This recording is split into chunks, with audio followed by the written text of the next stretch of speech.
Shalom, salam sejahtera bagi Bapak Ibu Saudara-saudara, anak-anak yang dikasihi oleh Tuhan Yesus Kristus. Jumpa kembali bersama saya Pendeta Eka di dalam renungan firman Tuhan pada hari ini, Jumat 21 Oktober 2022. Sukacita dan damai sejahtera dari Tuhan Yesus kiranya menyertai hidup kita sekalian. Puji nama Tuhan. Sampai pada pembacaan firman Tuhan hari ini, yakni kitab Yesaya pasal yang ke-48. Kiranya firman Tuhan memberkati kita sekalian. Baik, mari kita akan berdoa sebelum kita akan merenungkan bagian firman Tuhan hari ini. Tuhan Allah Bapa di surga, di dalam nama Tuhan Yesus, kami mengucapkan syukur dan terima kasih kepadamu ya Tuhan. Kau yang memelihara hidup kami, menyertai dan memberkati kami. Terima kasih ya Tuhan, biarlah semuanya itu menjadikan kami semakin mengenal pribadi Tuhan yang baik, agung dan luar biasa. Kami juga mau terus belajar firman Tuhan supaya hidup kami dikendalikan oleh rencana dan kehendak Tuhan. Nama Tuhan dipermuliakan tak kala firman Tuhan itu kami genapi dalam kehidupan kami setiap hari. Terima kasih Bapa, berfirmanlah, kami sedia untuk pasang telinga hati kami untuk kebenaran firman-Mu. Demi nama Tuhan Yesus kami berdoa. Haleluya. Amin. Yesaya 48 ayat 1-11 saya akan membacakannya. Demikianlah firman Tuhan.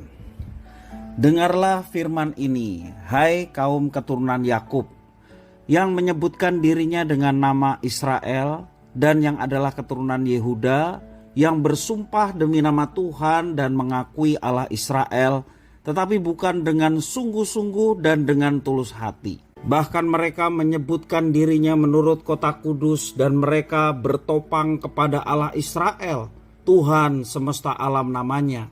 Firman Tuhan, hal-hal yang terjadi di masa yang lampau telah kuberitahukan dari sejak dahulu.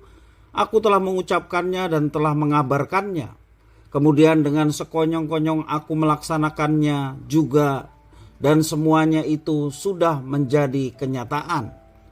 Oleh karena aku tahu bahwa engkau tegar tengkuk, keras kepala dan berkepala batu, maka aku memberitahukannya kepadamu dari sejak dahulu.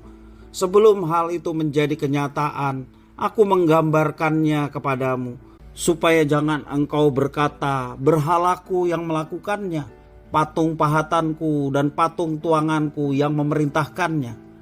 Engkau telah mendengar semuanya itu dan sekarang engkau harus melihatnya. Tidakkah kamu sendiri mau mengakuinya? Aku mengabarkan kepadamu hal-hal yang baru dari sejak sekarang dan hal-hal yang tersimpan yang belum kau ketahui. Baru sekarang hal-hal itu diciptakan dan bukan dari sejak dahulu, dan sebelumnya engkau tidak mendengarnya, supaya jangan engkau berkata, memang aku telah mengetahuinya.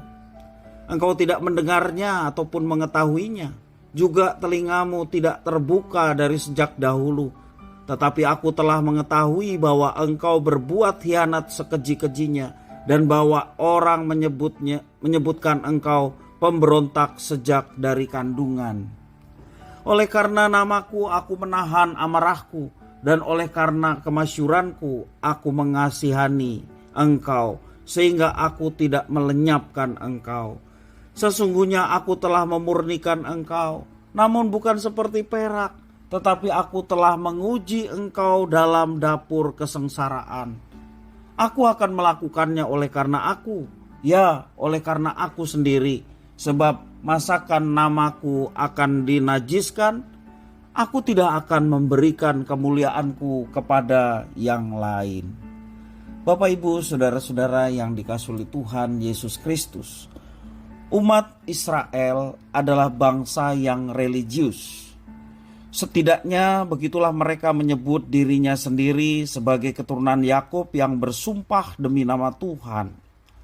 Tetapi hal itu hanya bersifat formalitas, karena mereka tidak mengakui Tuhan dengan sungguh-sungguh dan tulus hati. Itulah yang dituliskan dalam Yesaya pasal yang pertama dari pasal 48 ini.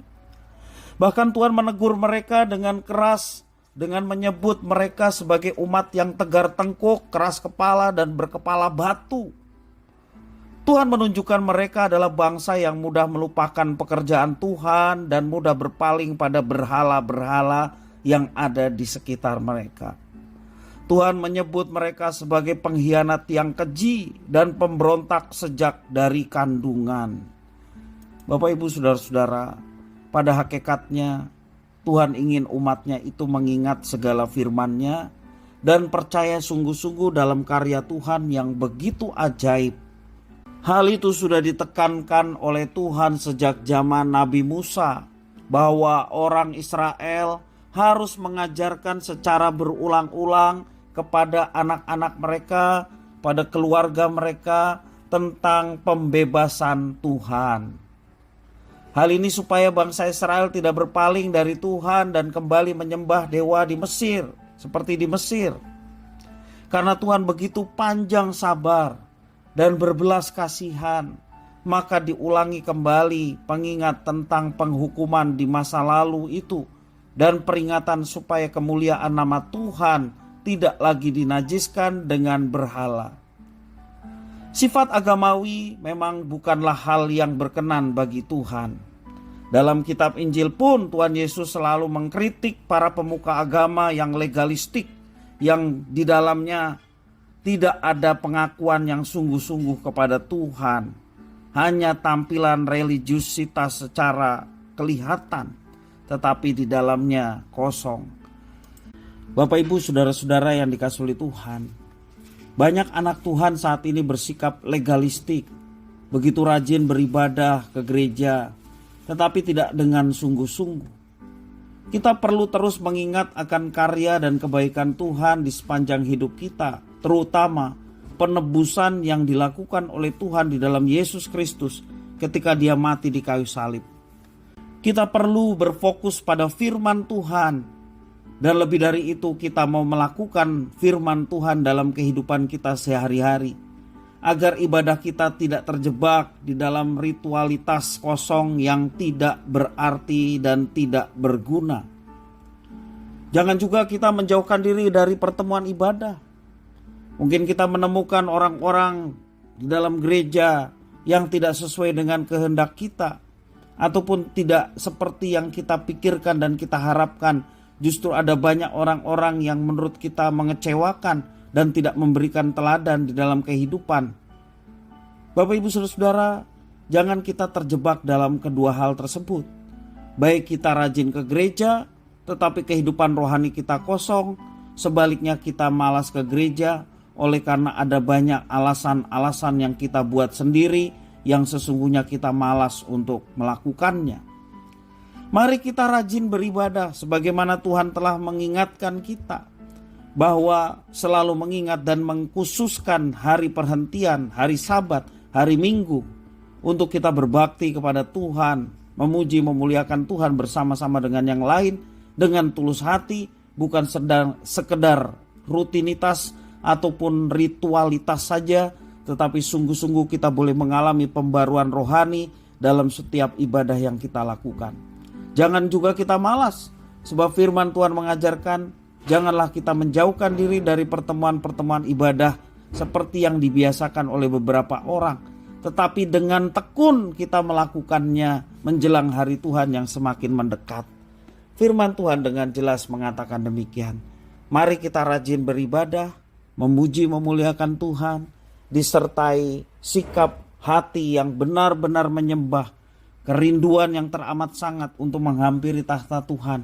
Dan ketika kita mengalami hal itu, maka Tuhan sumber segala berkat yang akan memuaskan jiwa kita, sehingga hidup kita penuh dengan kebahagiaan, hidup kita penuh dengan sukacita, semangat untuk menjalani kehidupan, oleh karena ada Tuhan yang menyertai dan memberkati. Bapak, Ibu, Saudara-saudara yang dikasihi oleh Tuhan, sekali lagi mari kita hidup dalam penyembahan yang tulus, memuliakan namanya, sehingga namanya dimuliakan dan kita boleh mengalami berkat-berkatnya. Kiranya firman Tuhan memberkati kita sekalian. Kita berdoa. Tuhan Allah Bapa di surga, kami bersyukur atas firman Tuhan. Mampukan kami untuk melaksanakannya dalam hidup kami, menjadi pribadi-pribadi yang taat, yang senantiasa selalu merindukan perjumpaan dengan Tuhan, memuji menyembah Tuhan, memuliakan Tuhan, tak kala firman Tuhan kami genapi dalam hidup kami. Terima kasih Bapa atas firman Tuhan, Demi nama Tuhan Yesus kami berdoa. Haleluya. Amin.